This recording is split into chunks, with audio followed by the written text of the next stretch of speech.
Hindi pinupulot ang pera sa abroad, kaya sana bago kayo humingi, bago kayo magreklamo, isipin niyo muna kung ilang pawis, puyat at pagod ang kapalit ng bawat padala nila sa inyo. Kasi akala ng iba ang sarap ng buhay sa abroad. Akala nila basta na sa ibang bansa, mayaman na.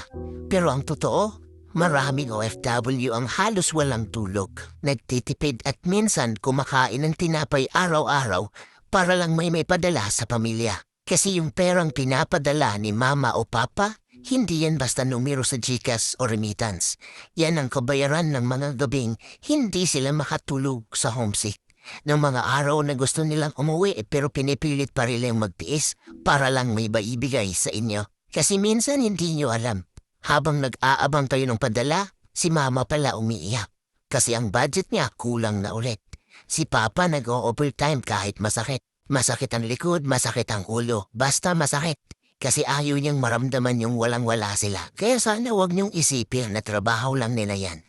Kasi bawat padala may kasamang sakit sa katawan at minsan sakit sa loob. At ito yung totoo, hindi lahat gustong mapalayo sa inyo. Pero minsan yun lang yung paraan para mabigyan kayo ng magandang kinabukasan.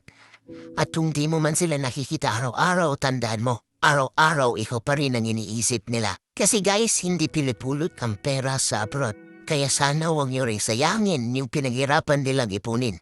Kaya kung anak pa yun o OFW bago kayo gumastos, bago kayo magreklamo, bago nyo sabihin kulang, isipin nyo muna, baka sa araw na yun, kulang din sila pero pinili ka pa rin unahin. Kasi hindi madali ang buhay abroad. Araw-araw laban, araw-araw pagod, araw-araw tiis. Kaya sana wag mong kalimutan na ang bawat perang dumarating sa'yo may kasamang pagmamahal na hindi kayang tumbasan ng kahit magkano.